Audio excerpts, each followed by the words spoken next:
সাফ করা যদি না হয়, খাঁটি যদি না হয়, খাঁটি যদি মাতাব্বর হয়, নবীজি সাল্লাল্লাহু আলাইহি ওয়াসাল্লাম বলেন কঠিন মুসিবতের ময়দানে হাসরের মাঠে যখন মানুষ দৌড়াইতে লাগবে, আল্লাহ পাক রব্বুল আলামিন ওই দিন হাজীপুরের মধ্যে যারা ইনসাফ করার নেতা ছিল, এই হাজীপুরের জমিনে যারা খাঁটি মাতাব্বর যারা ছিল, ইনসাফ করে যারা মাতাব্বর ছিল, এই মাতাব্বরকে আল্লাহ তাআলা ডাকতে বলবে, এ হাজীপুরের মাতাব্বর, তুমি দুনিয়াতে ইনসাফের সাথে মাতাব্বরি করছিলা, তুমি দুনিয়াতে সঠিক মাতাব্বরি করছিলা, টাকার কাছে তুমি বিক্রি হও নাই, আমি আল্লাহ তাআলার সামনে তুমি দাঁড়ায়া তুমি আমি আল্লাহকে হাজির নাজির মেনে গরিব দুঃখীদের মাঝে তুমি ইনসাফের সাথে বিচার করছিলা, কোন ধনী গরিবের মধ্যে কোনো বৈষম্য করো নাই, তুমি ধনী গরিবের মধ্যে কোনো বিভেদ সৃষ্টি করো নাই, যা বিচার হয়েছে আমি আল্লাহ তাআলাকে হাজির নাজির করে সুন্দর তুমি ফয়সালা করে দিয়েছিলা।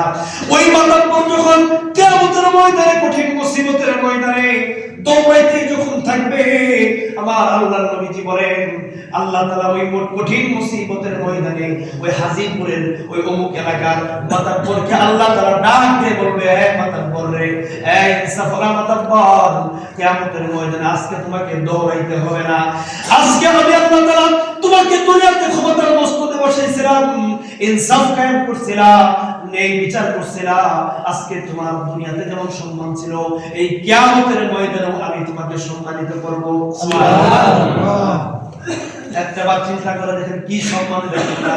এবার নবীজি বলেন কি সম্মান, কিয়ামতের ময়দানে আল্লাহ তাআলার ডান পাশে একটা নূরের চেয়ার থাকবে, সুবহানাল্লাহ, নূরের মস্তক থাকবে, নূরের একটা মিম্বার থাকবে, নূরের একটা চেয়ার থাকবে, কাঠের চেয়ার না, টাইলসের মস্তক না, কাঠের চেয়ার না, লোহার চেয়ার না, তামার চেয়ার না, স্বর্ণের চেয়ার না, আমার আল্লাহ পাক রব্বুল আলামিন তার কুদরতে নূরের মিম্বার, নূরের মস্তক আল্লাহ বানাবে, নূরের সিংহাসন আল্লাহ তাআলা বানাবে, ওই সিংহাসন আমার আল্লাহ তাআলার ডান পাশে থাকবে। আল্লাহু আকবার, আল্লাহু আকবার।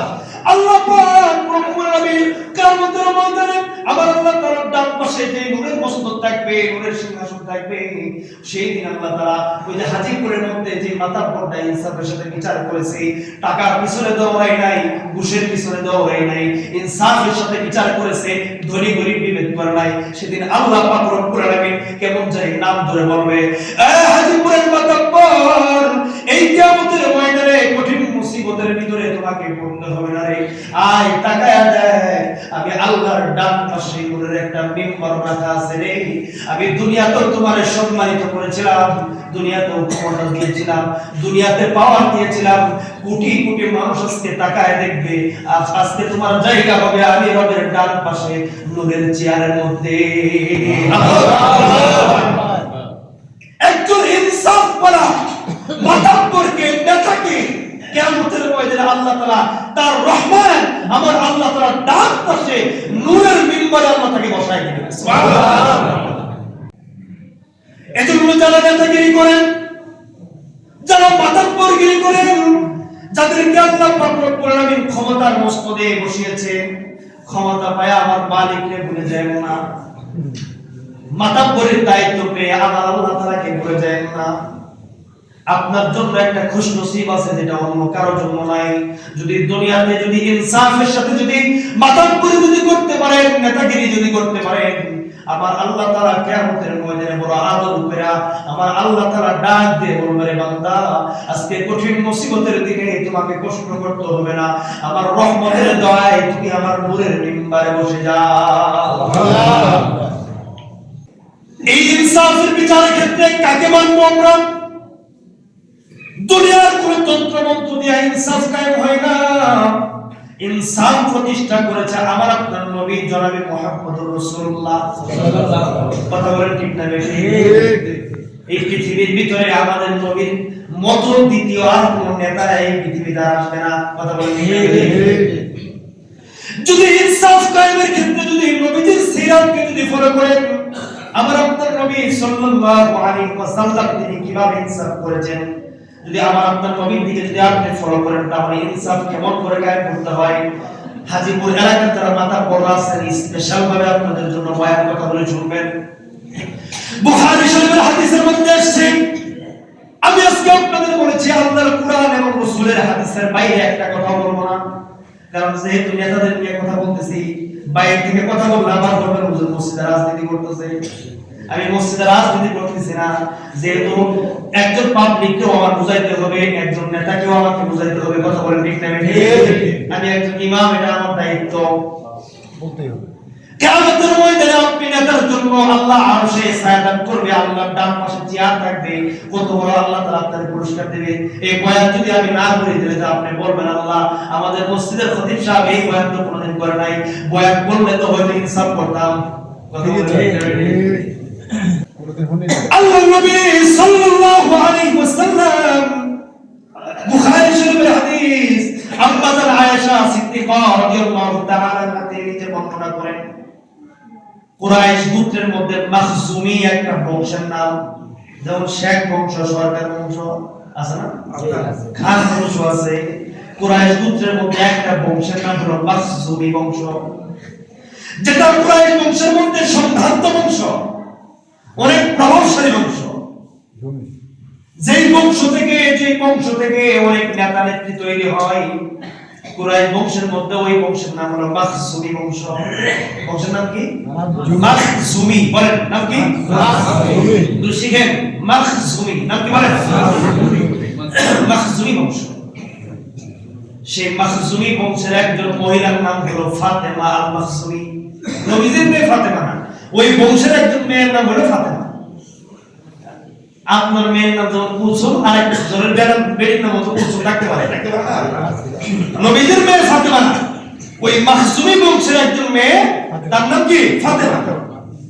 ফাতেমার বাবা অনেক প্রভাবশালী একজন নেতা। মাখজুমি বংশের মানুষ, নেতার বংশের মানুষ, খান বংশের মানুষ, সরকার বংশের মানুষ, তাদের পাওয়ারই তো অন্যরকম, ক্ষমতাই অন্যরকম।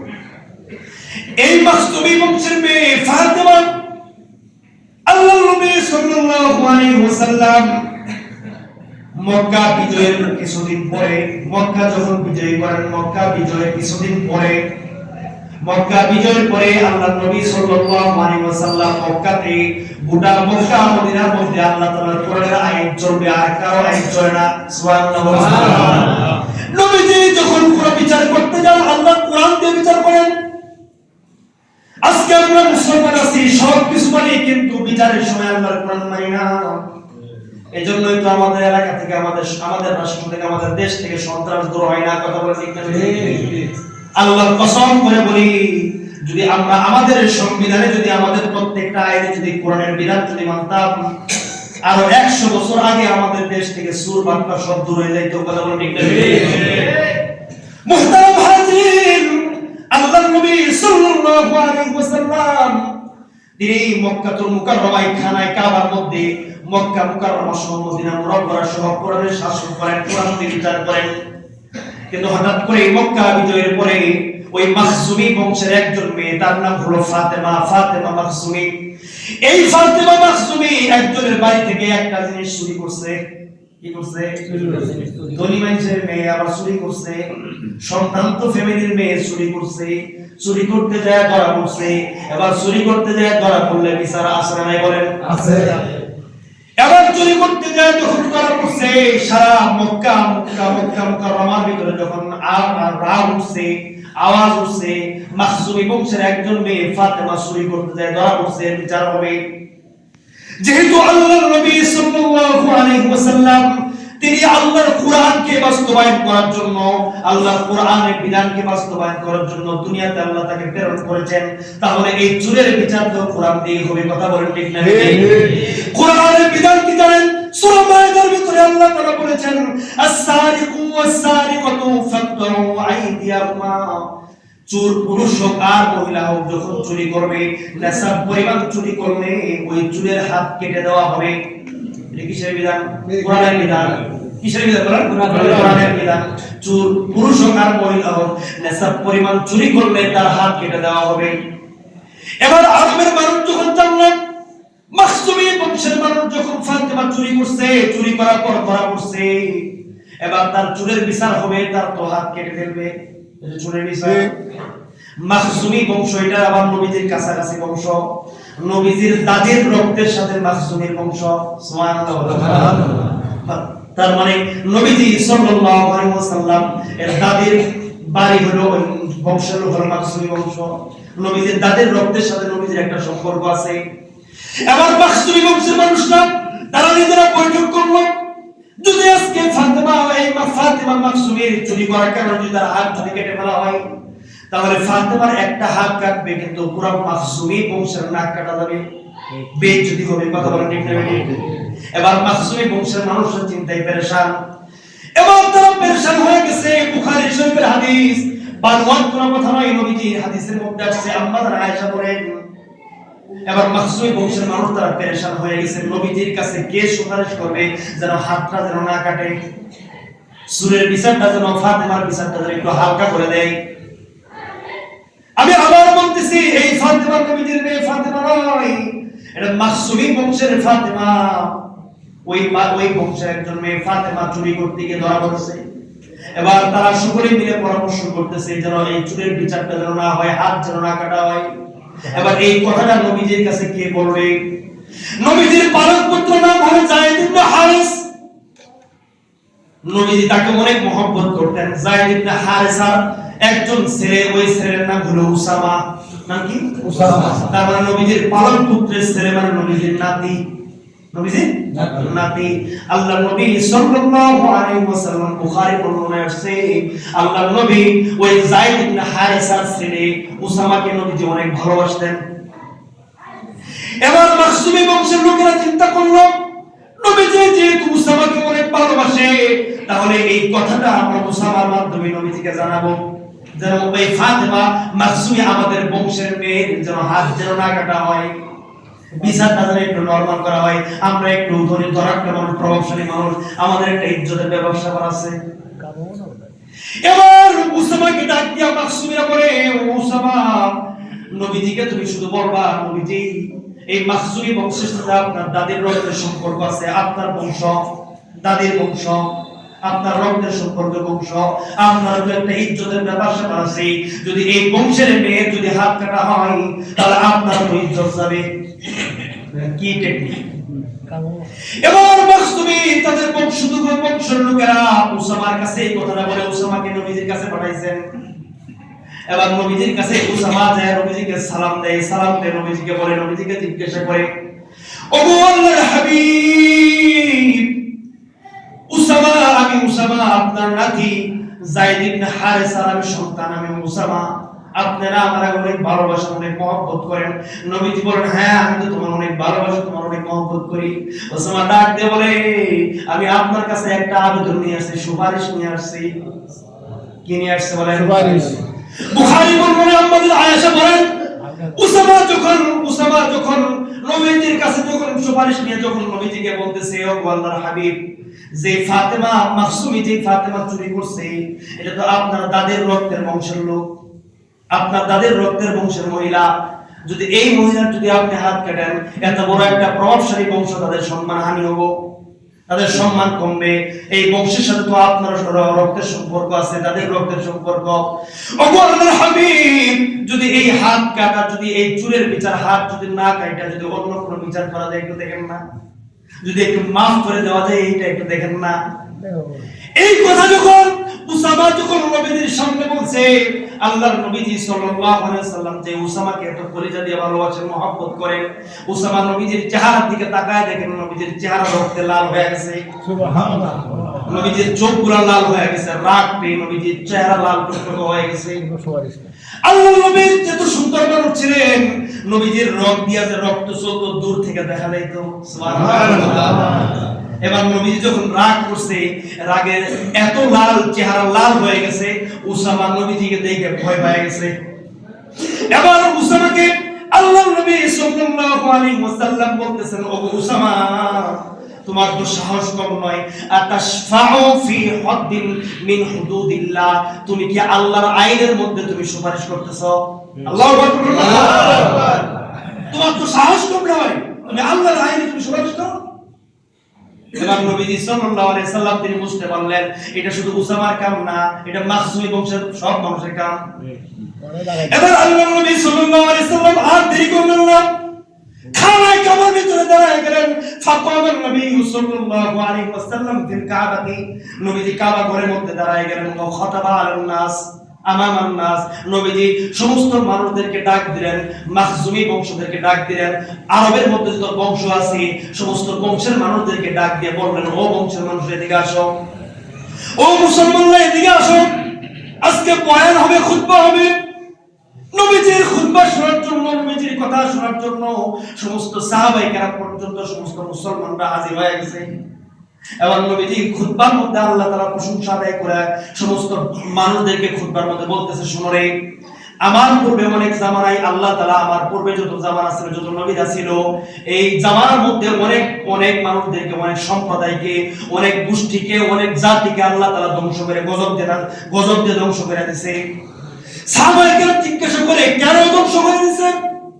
আল্লাহর নবী সাল্লাল্লাহু আলাইহি ওয়াসাল্লাম বলেন, ইযা সারাকা ফীহিমুশ শরীফু তারাকুহু, ওই যে তাদেরকে আল্লাহ তাআলা গজব দিয়া ধ্বংস করছে, এর কারণ হলো একটা, তাদের মধ্যে ধনী লোকেরা যদি চুরি করত, তারাকুহু, তাহলে তাদেরকে maaf করে দিত। চুরি করতে সমস্যা আছে? নবীজি বলতেছেন, বক্তৃতার মধ্যে বলতেছেন, এতে করবে অনেক জাতিকে আল্লাহ তাআলা গজব দিয়ে ধ্বংস করছে। কেন? বলে ওই জাতির মধ্যে যারা ধনী মানুষ ছিল, যারা সম্ভ্রান্ত পরিবারে, এরা যদি চুরি করত, এদেরকে ছেড়ে দিত, মাফ করে দিত, ছেড়ে দাও। ওয়াইযা সারাকা ফীহিমুদ দাঈফু আকামু আলাইহিল হাদ্দা, যদি কোন গরীব ব্যক্তিরা, দুর্বল ব্যক্তিরা কোন চুরি করত, তাহলে তাদের উপর শাস্তি প্রয়োগ করত, ধনীদেরকে আর গরীবদেরকে বিচার করত। আমার আল্লাহর আদালতে এই বিচারটা পছন্দ হয় নাই, এজন্য ওই দুটা জাতিকে আল্লাহ তাআলা ধ্বংস করে দিয়েছে। এবার নবীজি ডাকতে বলেন, তোমরাও কি চাও পূর্বেকার জামানার মতো আল্লাহ আমাদেরকে গজব দিয়ে ধ্বংস করে দেয়? আল্লাহ নবী সাল্লাল্লাহু আলাইহি ওয়াসাল্লাম তিনি বলতেছেন, আইমুল্লাহ, আল্লাহর কসম করে বলতেছি, আল্লাহর কসম করে বলতেছি, লাউ আল্লাহ ফাতিমা বিনত মুহাম্মদ, যদি মাখজুমি পুত্রের ফাতেমা নয়, যদি আমি মুহাম্মদের মেয়ে ফাতেমা যদি লা সারাকাত, যদি চুরি করে, আমার মেয়েও যদি চুরি করে, আমার মেয়ে ফাতেমাও যদি চুরি করে, লা কাতাতু ইয়াদাহা, আমিও আমার মেয়ের হাত কেটে ফেলবো। সুবহানাল্লাহ, ইনসাফ করছেন, নবীজি মাফ করে দেন নাই। আল্লাহর নবী সাল্লাল্লাহু আলাইহি সাল্লাম চোরের বিচার যেটা হয়, ধনী হোক আর গরীব হোক, চোর যে হবে, চুরি যে করবে, তার হাত কেটে দিতে হবে। কোরআনের বিধান, কার বিধান বলেন? আল্লাহর কসম করে বলি, যদি আল্লাহর এই আইনের যদি বিধান, কোরআনের এই বিধান যদি আজকে আমাদের সুপ্রিম কোর্টের সংসদ ভবনে যদি থাকতো, যদি বাংলাদেশের একটা চোরকে সুপ্রিম কোর্টের সামনে যদি নিয়ে যদি বলতো, এই চোরকে কোরআনের বিধান দিয়া, বিধান অনুযায়ী এর হাত কেটে দেওয়া হবে, একজন চোরের হাত কাটতো, ওই একটা চোরের হাত কাটা থেকে আমাদের দেশ থেকে সমস্ত চোররা ভালো হয়ে যেত। আজকে মানুষ সচেতন, তন্ত্র মন্ত্র দিয়ে আজকে সংসদ চলতেছে, আজকে দুর্নীতি কমিশন গঠন করছে যেন দুর্নীতি বন্ধ করা হয়। সেদিন কিছুদিন আগে খবর দেখলাম, যারা দুর্নীতি কমিশন যারা কায়েম করছে, এদের মধ্যে দুর্নীতি। কেন? তাদের মধ্যে আল্লাহর কোরআন বিধান নাই, দুনিয়া তন্ত্র মন্ত্র বিধান। আল্লাহর কসম করে বলতে পারি, লজ্জা লাগে। যেমন প্রত্যেকটা জেলায় গেলে, আমি যখন মুক্তাগাছার ওদিকে যাই, তখন দেখলাম মুক্তাগাছার সীমানা ঢোকার মধ্যে দেখা যায়, লেখা আছে, আমাদের এই থানাটা 100% ভিক্ষুক মুক্ত। কি মুক্ত? ভিক্ষুক মুক্ত। 100% ভিক্ষুক মুক্ত। এটা করতে তাহলে আজকে দেখেন, আমি অন্তত বলতে পারি, একটা চোরের থেকে 100 ফকির ভালো আছে। ফকির মানুষের কাছ থেকে চায় খায়, কিন্তু চোররা মানুষের কাছ থেকে ডাকাতি করে খায়। কথা বলেন ঠিক না? আজকে প্রত্যেকটা এলাকায় থানাবাড়িতে এরকম জেলা পরিষদ থেকে লিখে দিছে, আমাদের এই জেলাটা 100% ভিক্ষুক মুক্ত। খোদার কসম করে বলি, আজকে 54 বছর হয়ে গেল, দেশ স্বাধীন হয়েছে, কোরআন দিয়ে আমাদের সংসদ চলে নাই, কোরআন দিয়ে আমাদের দেশ চলে নাই। এজন্য আজ পর্যন্ত কোন প্রশাসক কোন জেলার এদের মধ্যে লিখতে পারলো না আমাদের জেলাটা 100% সুর মুক্ত। লিখতে পারছে? বলো, লিখতে পারছে? যদি এই তন্ত্র মন্ত্র দিয়ে যদি আমাদের দেশ চলতে থাকে, আরো 100 বছর গেল, কোনদিন চোর দূর হবে না। কথা বলেন ঠিক না? ঘুষখোর দূর হবে না, ডাকাত দূর হবে না, সন্ত্রাসী দূর হবে না। কথা বলেন ঠিক না? যদি সন্ত্রাস মুক্ত যদি দেশ করতে চান, চোর মুক্ত যদি দেশ করতে চান, একদম গ্রাম্য লেভেল থেকে নিয়ে সরকারি লেভেল পর্যন্ত যত জায়গায় যত সূরা আছে, কলম দিয়ে যারা চুরি করে যত সূরা আছে, সব জায়গার চোর যদি বন্ধ করতে চান, যদি ঘুষ যদি বন্ধ করতে চান, অবশ্যই আমাদের আইনে, আমাদের সংবিধানে কোরআনের বিধান চালু করতে হবে। কথা বলুন ঠিক? যদি কোনো মুসলমান যদি বলে হুজুর আমি মুসলমান, নামাজ পড়বো, রোজা রাখবো, সব মানবো, কিন্তু আমাদের সংসদে আল্লাহর কোরআন দিয়ে সংসদ চলুক, এটা আমি চাই না, আমি বলবো তুমি নামে মুসলমান, তোমার ভিতরে ঈমান নাই। কথা বলুন ঠিক? একজন ঈমানদার কখনো এই কথা বলতে পারবে যে আমাদের সংসদে আল কোরআনের দরকার নাই, কোরআন দিয়ে দেশ চলবে, আমাদের দরকার নাই। আমি একজন ঈমানদার, এটা আমার দায়িত্ব যেন আমাদের সমাজ যেন কোরআন দিয়ে চলে। কথা বলেন ঠিক না? যদি কোরআন দিয়ে দেশ চলে, আপনার মেয়ে কোনোদিন ইফটিজিং কোনোদিন হবে না, আপনার মেয়েকে কখনো দর্শন করবে না। দর্শন করার পর একটা দর্শন শুধু করবে, ওই একটা দর্শনকে সুপ্রিম কোর্টের সামনে দর্শনকে নিয়ে যখন দাঁড়ানো হবে, দাঁড়ায় বলবে কোরআনের আইন অনুযায়ী এই দর্শককে সে দর্শন করেছে, ইফটিজিং করেছে, তাকে এখন জেনা করার কারণে কোরআনের আইন হলো তাকে সঙ্গে সারে করা, পাথর নিক্ষেপ করে হত্যা করে ফেলা। একটা জেনাকারকে যদি পাথর নিক্ষেপ করে যদি হত্যা করা হয়, ইনশাআল্লাহ আমি বুকে হাত দিয়ে বলতে পারি, আল্লাহ কসম করে বলতে পারি, একটা জেনাকারের এই বিচার থেকে আমাদের সমাজ থেকে জেনাকার দূর হয়ে যাবে। কথা বলেন ঠিক? কিন্তু এখন তো আরো ঘরে ঘরে জেনাকার তৈরি হইতেছে, ঘরে ঘরে ঘুষখোর তৈরি হইতেছে। কেন? কোরআনের আইন নাই। কথা বলেন ঠিক না? মুহতারাম হাজির, যদি আমাদের কোরআনের বিধান যদি চালু থাকে আমাদের সমাজের ভিতরে, আল্লাহর আইন যদি চালু থাকে আমাদের সমাজের ভিতরে, আল্লাহ তাআলা যদি কবুল করেন, আমরা দোয়া করি যেন আমাদের এই বাংলাদেশ সহ গোটা পৃথিবীটাকে যেন আল্লাহ তাআলা কোরআনের শাসন দিয়ে আল্লাহ তাআলা কবুল করেন। বলেন আমিন। এটা আমাদের মুসলমানদের দাবি, এটা আমাদের। আল্লাহ আমাদের কবুল করুন। মুহতারাম হাজির, যখন কোরআনের বিধান চালু থাকবে, তখন আল্লাহ তাআলা প্রত্যেকটা ঘরে ঘরে একদম রাখাল পর্যন্ত তার অন্তরের ভিতরে আল্লাহর ভয় আল্লাহ তাআলা ঢুকায় দিবেন। সুবহানাল্লাহ। উমর রাদিয়াল্লাহু আনহু কথায় কথা চলে আসে। উমর রাদিয়াল্লাহু আনহু যখন খেলাফতের দায়িত্বে আছেন, অর্ধ পৃথিবী শাসন করেন, তিনি একদিন চিন্তা করলেন, আমি তো অর্ধ পৃথিবী শাসনের ক্ষমতা আল্লাহ আমাকে দিয়েছেন, আমি কতটুকু ক্ষমতা পালন করতে পারতেছি, আমার শাসকরা কেমন, আমার প্রজারা কেমন, আমি একটু দেখে আসি।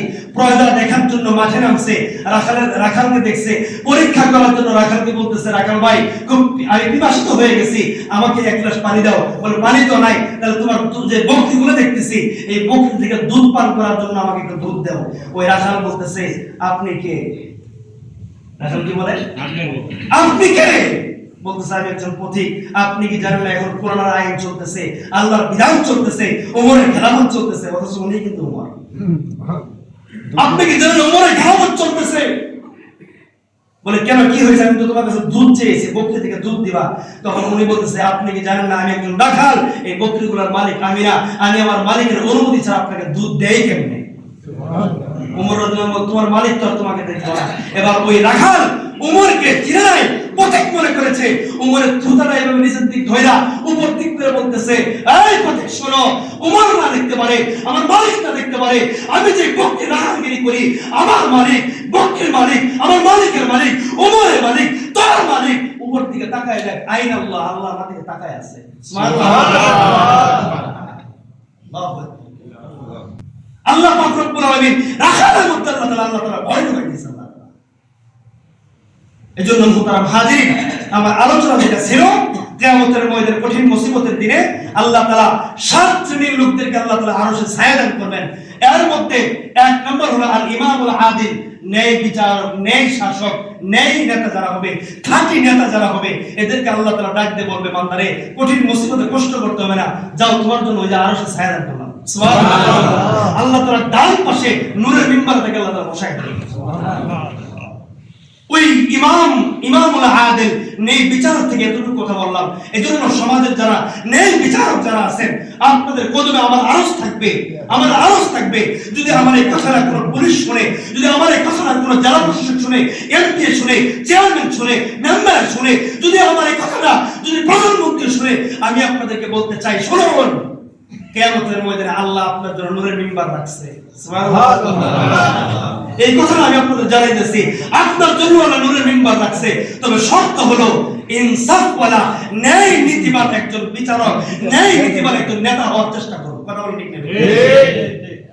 কারণ ক্ষমতার মালিক কে বলেন? আল্লাহ। ক্ষমতা দেয় আল্লাহ, ক্ষমতা নেয় আল্লাহ। এজন্য সাবধান, আল্লাহ আপনাকে নেতা বানাক, আমিও দোয়া করি, কিন্তু ইনসাফওয়ালা নেতা হবেন ইনশাআল্লাহ। পারবো তো সবাই ইনশাআল্লাহ? কি বলেন? আল্লাহ সবাইকে নেতা বলেন, কিন্তু সবাই ইনসাফ করে নিতে হবে, যেন আপনার দ্বারা যেন একজন শাসক, একজন প্রজা যেন, একজন জনগণ যেন কোনোদিন কষ্ট যেন না পায়। পারবো তো ইনশাআল্লাহ? কি বলেন? হ্যাঁ। আর বিচার করার সময় টাকার কাছে বিক্রি হবেন না, জীবন দিবেন, মৃত্যুবরণ হবে, দর্জনে যে কথা বলতে পারো বলো, কিন্তু আমি আল্লাহকে হাজির নাজির শুনে আল্লাহ আমাকে এই মসজিদে বসাইছে, ক্ষমতার মসজিদে আল্লাহ আমার বসাইছে, আমি মাথাপ্পরি করতেছি, সবাই আমার কথা শুনতেছে, টাকার কাছে বিক্রি হবো না, ঘুষের কাছে বিক্রি হবো না, আল্লাহকে হাজির নাজির মেনে আমি গরিব ধনী কোনো ভেদাভেদ নাই, যে দুষ করবে তার বিচার করবো। কথা বলে ঠিক না? যে অন্যায় করবো তার কোনো বিচার করবো না। আল্লাহ পাক রব্বুল আলামিন আমাদের সকলকে এমন ন্যায় নিষ্ঠাবান নেতা আমাদের জন্য আল্লাহ তাআলা বরাদ্দ করে দেন, এবং আমাদের সমাজকে আল্লাহ তাআলা ইনসাফের সাথে পরিচালনা করার তৌফিক দান করেন। বলেন আমিন।